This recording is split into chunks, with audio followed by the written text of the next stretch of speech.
I'm Judith Alfrey. I work for Cadw, and the focus of my work is very much on historic buildings and places, what makes them special, caring for them, protecting them. And so what I wanted to do this afternoon was take a short walk around Abergynolwyn and try and share what I think makes it a special and interesting place. And I'm aware that the people in my eventual audience will know more about it than I do, but I hope that nevertheless you will be indulgent in hearing my reflections on the place.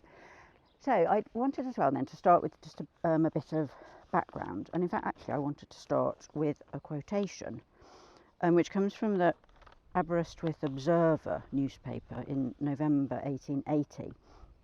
And I found this and I thought it was just lovely. So, Abergynolwyn is one of those places which has risen phoenix-like during the past few years to meet the exigencies of trade, and where only a comparatively short time ago there were but few houses scattered over an area of several miles.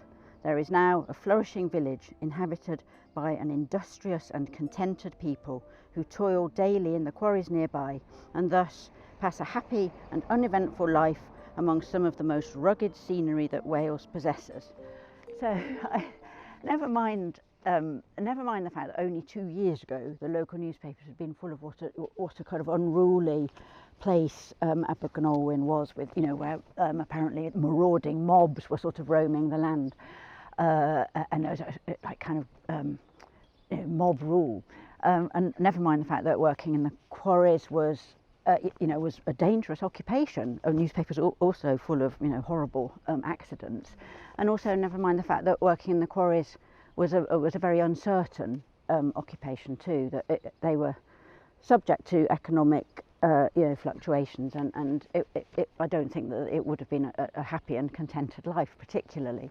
But nevertheless, I think the newspaper was right in what he said about Abergynolwyn rising phoenix-like, because actually it is somewhere that's remarkable for having grown and taken the form that it now has in a very, very short space of time. It was a very small place to start with, it was just a scatter of farms and an agricultural settlement really, and then there was a little flurry of activity when the slate quarry first opened in the 1840s. But then really it was from the 1860s, over just 2 decades, that it took the form that it now has, and that's actually pretty remarkable rapid growth for to go from sort of nothing almost to something. After that, not a lot happened, it didn't really change very much, and I think that's one of the things that makes it really interesting, because it means that now, more than, well, what is that, it's 150, 160 years later, isn't it? We can still look at Abergynolwyn and we can actually see that mid-19th century industrial community. We can see it really clearly, and we can also see where it came from. And so we're going to set off in this direction.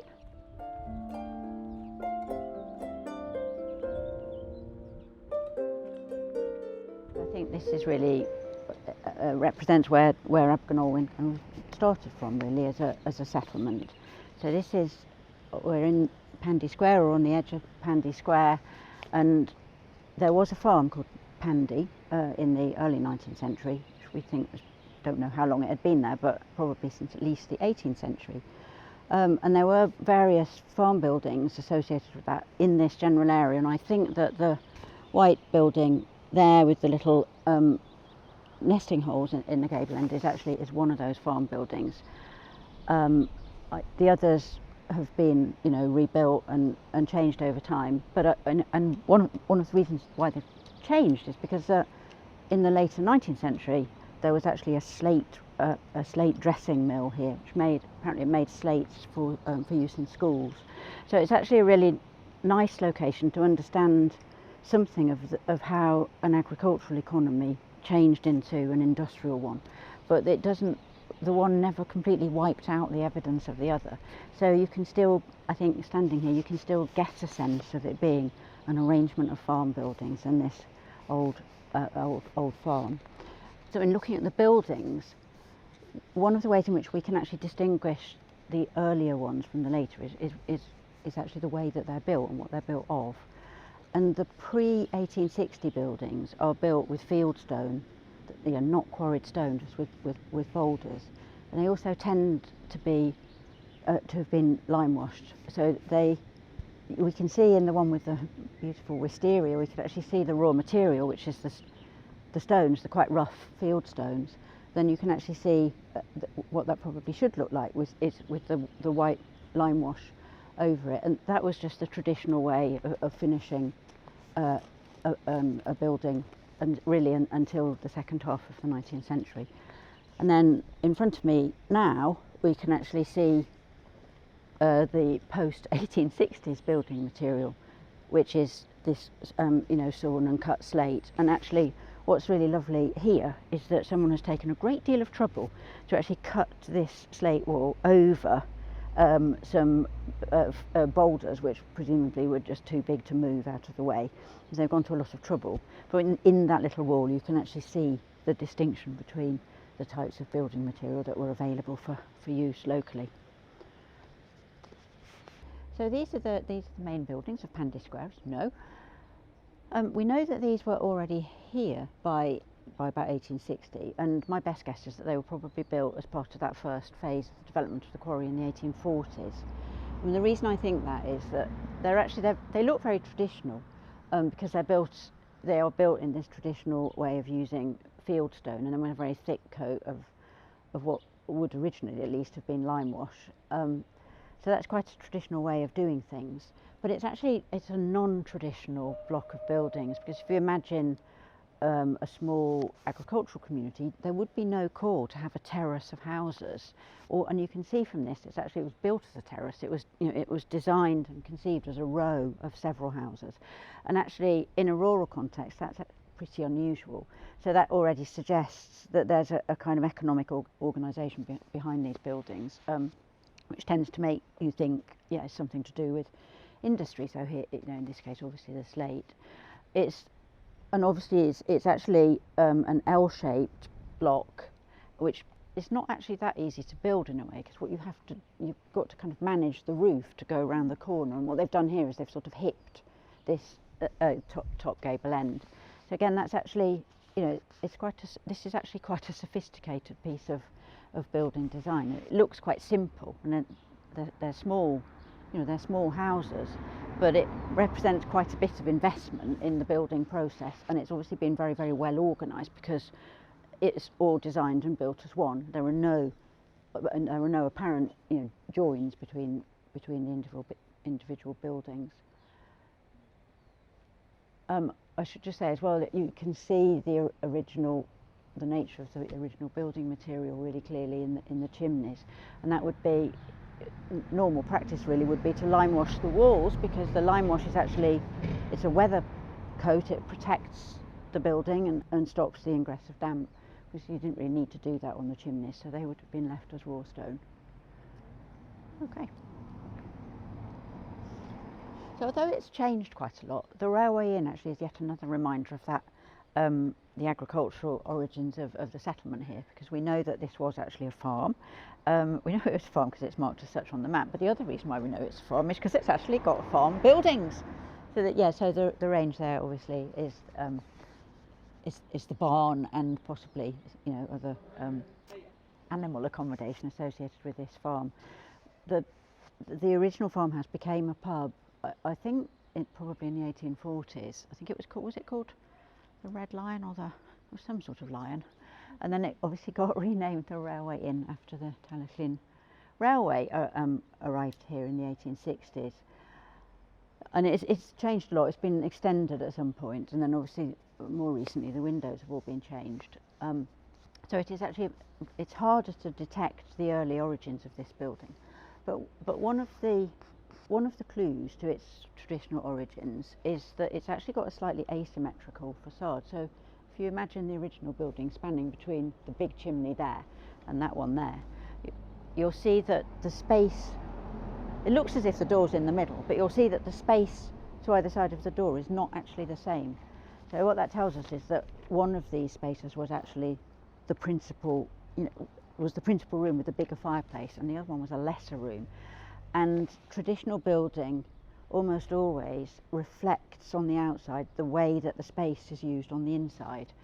So we can see, and then also the size of the chimney is another clue that probably this was, I'm guessing, someone who's been inside here might be able to prove me wrong, but I would guess that that would have been the main room. And so, and then you imagine the wall there, a smaller room on that side of the door. And hold that thought, because actually we're going to see that same idea, we're going to see it again as we wander around the village.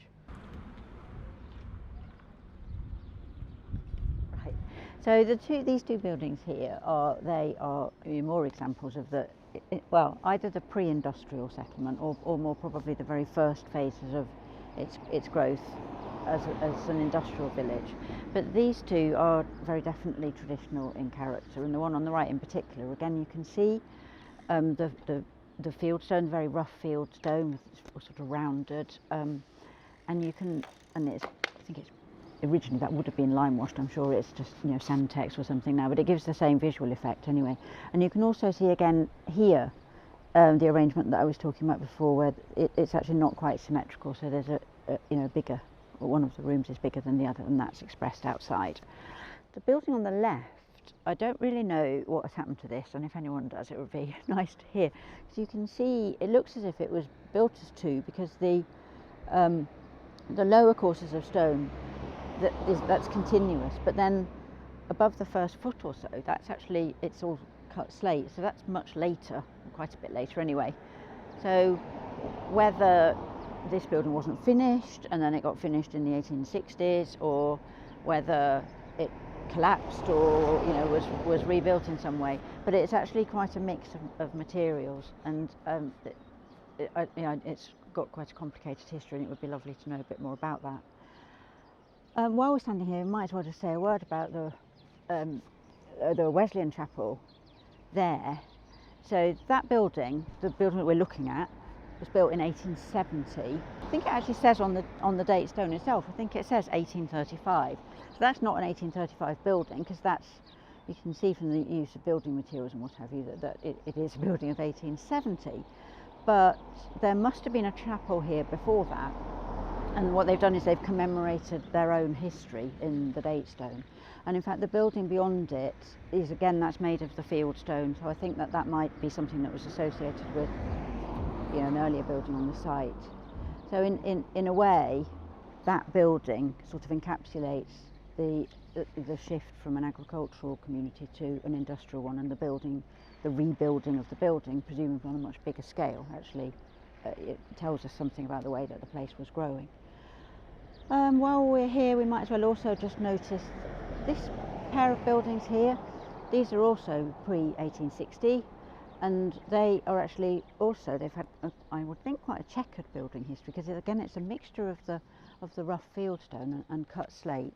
So possibly just lots of repair and remodelling. And then the boundary wall here in itself is a bit of a mixture of the two materials, but it's got this really nice use of quartz for the copings, and that crops up not only elsewhere in the village but actually also elsewhere in the valley, and I don't know when that would have been done.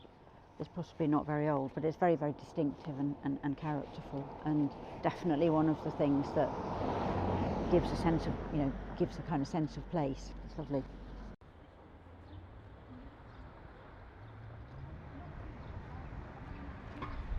Okay, so really from now on for the rest of the walk, we are definitely in the domain of the Abergynolwyn Slate Company and of William McConnell, who had bought the quarry and the land in 1864. He was, probably know, he was a Manchester industrialist. His background was in the textile industry, and I presume he just wanted to diversify. So he bought this as kind of going concern, or just about to going concern, in 1864, and he moved really fast, because a year later he was promoting the Talyllyn Railway and also beginning the development of the village. So these houses here, this whole row, it was built between 1865 and 1868, I think. On the face of it, again, you might think that these are traditional cottages, but but really this is not at all, this is just not at all a traditional development. And I think the thing that really gives it away for starters is the fact that I think it's 2 rows, isn't it? I think there's a break somewhere down it, but it's a really long development, and you can see that it was all conceived and planned in one go, because it's essentially the same kind of house, just repeated and repeated and repeated. But no one could do that unless they actually had quite a lot of money to invest in building. It's obviously the traditional pattern of building is you sort of build for yourself, but this is definitely a different model, and on a much bigger scale than Pandy Square. So you can see again the difference in scale between the early phases of quarrying and the later is just phenomenal, and you can see it here laid out really, really clearly. The other big difference is that we're no longer using the field stone. This is all slate from the quarry, presumably the bits that were not much used for anything else, but makes perfectly good building stone. The buildings here, these ones in particular, have been changed. I think they've had larger windows put in at some point, but what I'd like to point out, and we can see this repeatedly as we go down the row, is we've actually, where they still relate to older traditions, is they've still got that asymmetrical plan, because if you look at them you'll see that the space between the door and the window on one side is much smaller than it is on the other. But actually what you'll also see is that this terrace actually takes the form of a series of pairs. So each pair is actually symmetrical in itself, so that asymmetrical facade is kind of handed, if you see what I mean. And that again, it's quite a sort of small thing, but it suggests that these were laid. These were, they were designed. There were probably paper drawings for these to actually sort of get that to work out. And you'll see that all the way down the row, that it's just got this alternating sort of rhythm of spaces in each of the houses. I just wanted to stop here briefly, really, to look at this house here, because it's still got its original sash window. So in this one here we can get a really good sense of what these might have all looked like originally, and you can see that the huge difference really between the original form and the later alteration. It's really nice to see that still. I should have said perhaps that this idea of the single-storey cottage, I mean, there are very few of these actually locally, and largely because probably there were more and they just haven't really survived. But we think that probably there would have been single-storey cottages for farm labourers in this area. But I think that it's possible that William McConnell, who had an architect working for him, designing houses here, he may very well have been taking some of his ideas from what had already been built for the slate quarry settlements in North Wales. And in the area of Bethesda, which is on the Penryn estate, there are lots and lots of cottages like this that were built by the Penryn estate for their slate workers, for slate quarry workers. And I wonder whether actually that's where he sort of got the idea from. Also the next row, all part of the same development, but actually very, very subtly different. I think that they're probably a little bit bigger. The roof pitch is maybe slightly steeper, so they've got a little bit more height to them. And unlike this row, these ones all seem to have been built with porches from the beginning. So what we're starting to see here, so we know that this was all effectively, one phase of building, but there are these little distinctions between them. And I think what we're starting to see is building to match the kind of hierarchy of the social hierarchy of the community, which relates to the sort of economic structure of working in the quarry. So housing would be provided at probably very slightly different rents for people who earned a little bit more. And so I don't think it's that that it isn't just to do with these ones perhaps being a little bit later than these ones. It is actually to do with building for a very specific community and matching the kind of building to the kind of people and the means that they would have to pay their rent. So while we're here, we'll have a quick look at the Independent Chapel, Court Independent Chapel, built in 1878, and I don't think it had a predecessor, so I think this was all new in 1878. It's what we might expect. It's built using slate, but there is actually some sort of non-local stone used here for the dressings of the windows and the door, and the doorways, which again is it suggests that the resources that were at the command of the independent congregation here. What I really like about this, actually, from a design point of view, is that it was traditional for a chapel to have two doors where space permitted, and I don't really know, but I assume that there was one for the men and one for the women. But what I really like here is that they've actually managed to get the two doors, as it were, into one doorway. So they've got this sort of symmetrical Gothic design, but it still actually enables them to respect their own tradition of having the paired entries. So Capel Jerusalem marks the end of Hail Llanegrin and sort of bookends this extraordinary terrace that we've just been looking at. This was built in 1866, and you can see it's definitely got the two-door arrangement. I think that probably all I'd really want to say about this is that we've now seen all three of the chapels in the village, and they're all really big buildings, which accommodate quite a lot of people on a Sunday morning, and they're all really beautifully built as well, and very sort of solid. And I think that the buildings themselves, although they're all now, they're no longer chapels, are they? They've all been converted, I think, haven't they?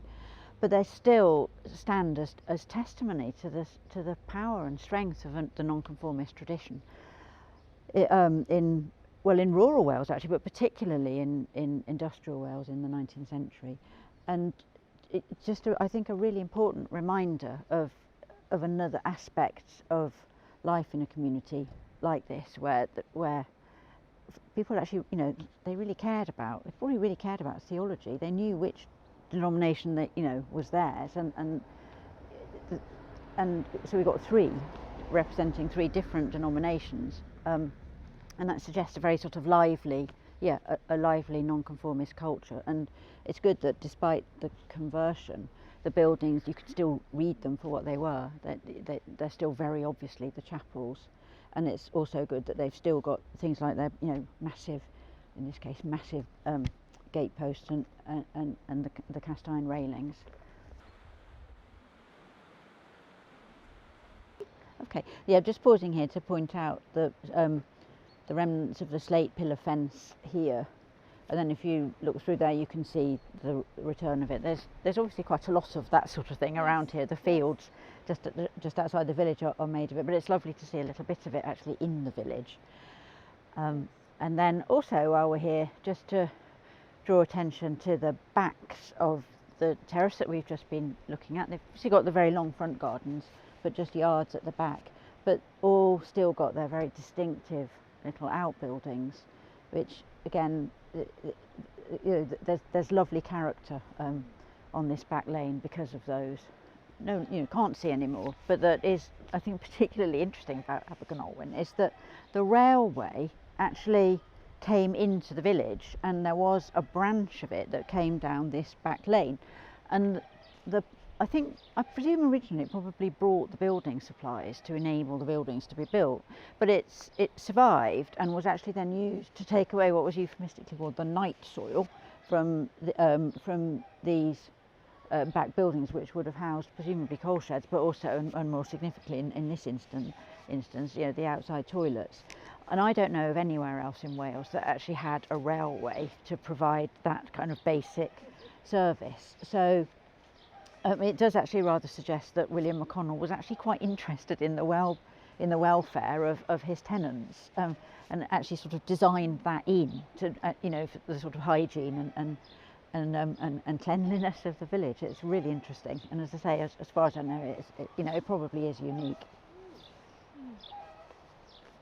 This is actually the second phase of the McConnell period of building. I think this row is 1868, I think, for this one. And we can see straight away, this is a very different kind of building altogether, really. For one thing, we've got it into 2 stories. They're still quite small. It's essentially a sort of, 1 unit on each floor. But they are very different in appearance and character from the first row. But as I was saying then, I think that the difference probably reflects, it's a kind of social stratification, not necessarily a development in architecture, because they're only a year later, and it doesn't make sense for some radical architectural change to have taken place in just a year. We do know that William McConnell engaged an architect called James Stephens, who, like him, came from Manchester.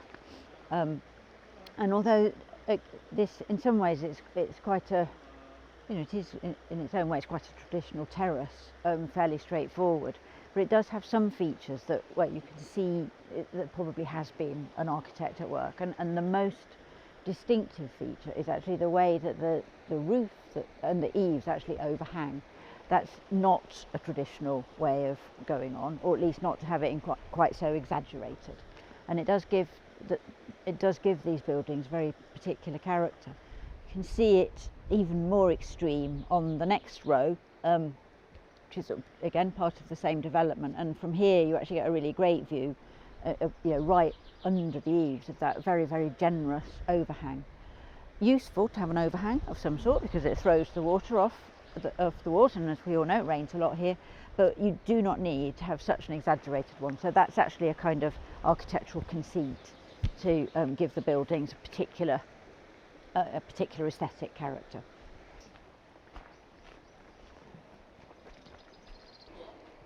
So still part of the same development, 1868 to 9, almost certainly the work of James Stephens. And as we've already been looking at the overhanging eaves, and the main distinction here between this row and the one we've just been looking at is that this one is bigger again. The ceiling heights are much greater, and you can see that there's actually a full upper story, whereas here the upstairs windows are tucked in right underneath the eaves. So, as I've said before, I think these are built for a slightly different grade of worker, and it would actually be really interesting to know, to do some study of the census, to know actually who did live in these houses and whether the architectural distinctions are in fact borne out in practice. But that's certainly what it looks like. So essentially what we've got here is a sort of like a cross-section through the social structure of an industrial community, and because it was all one industry, it's it's very clear to see and understand.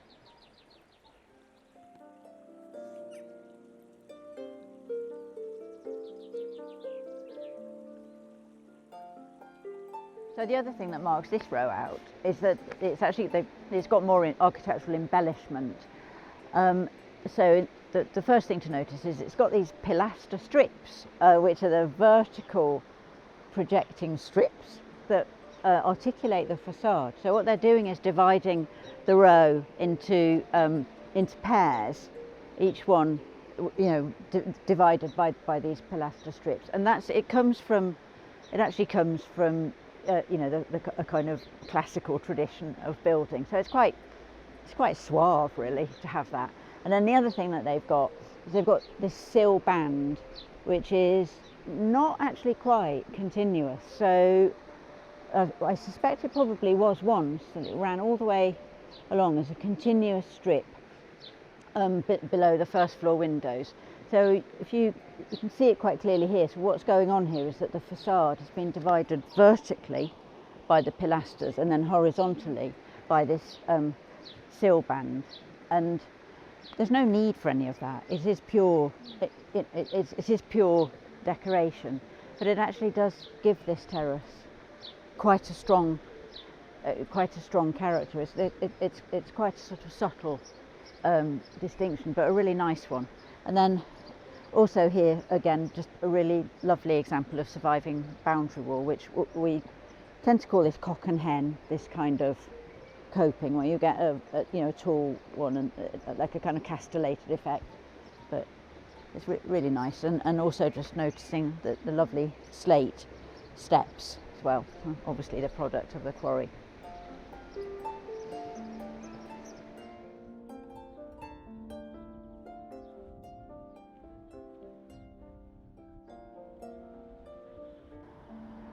Okay, so we've stopped here mainly actually to look at the back of Tana Brynn, which is the last of the McConnell developments and it's 1870.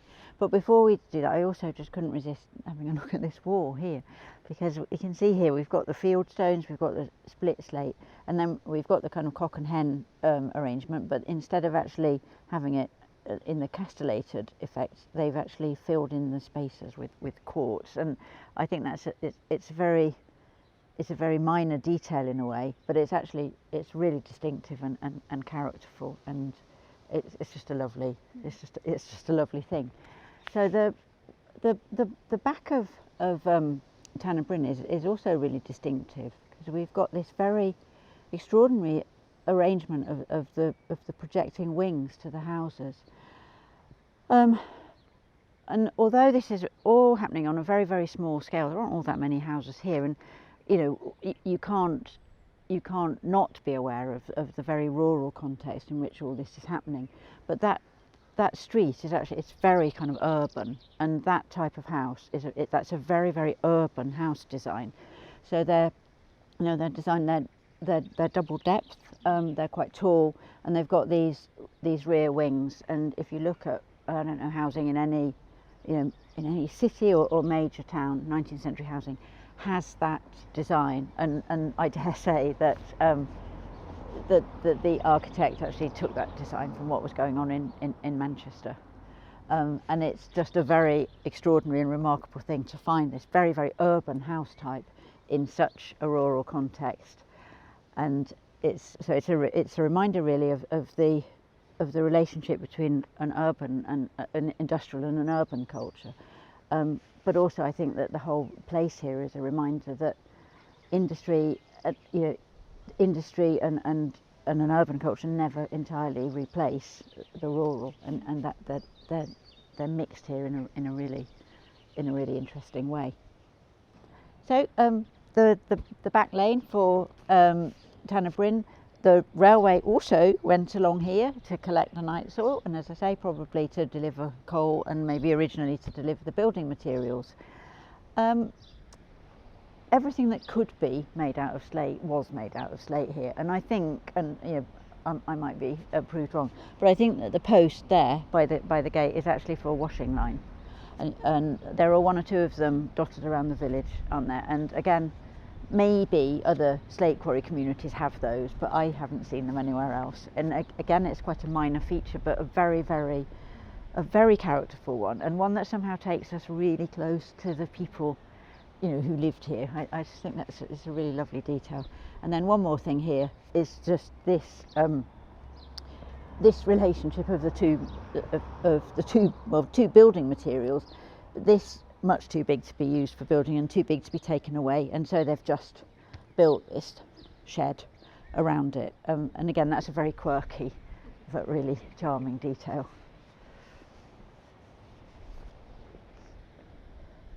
Okay, so it's the last stopping point on this walk really is Tana Brynn, and this actually I think sort of sums up really nicely all of the distinctive features of the McConnell period of development here, all laid out and built in 1870, I believe, and very definitely and very obviously planned. It's about as straight a line as it could be, but even though, and obviously it's without saying it's terraced housing, so again we've got that, you know, someone taking control of the building process, someone with a fair amount to spend on building, and almost certainly again using an architect. It's got the same, we can see that same overhanging eaves detail, at least at this end of the row and on this side. Again, we can see that there are subtle differences between the houses, so smaller ones at that end, slightly bigger ones here, and bigger again here, and the difference is in height, and in the number of first floor windows. So this actually does encapsulate all of those elements of the industrial community really nicely. And then finally, something we haven't really talked about is that we talked about the chapels. I haven't actually mentioned the school, but the other thing that you would need for a kind of complete community is you need shops, and I think that the building there, where there's brick between the two windows and a continuous lintel above them, and then possibly this one here, where it looks as if possibly a shop front has been taken out here.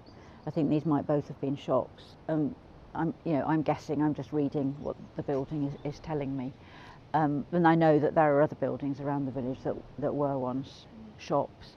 Again, it seems to us now, it seems extraordinary that there would be 3 chapels and many shops in a relatively small community, but it would have been a very self-contained place, and it would have needed it would have had to have everything that it needed to sort of sustain itself, really.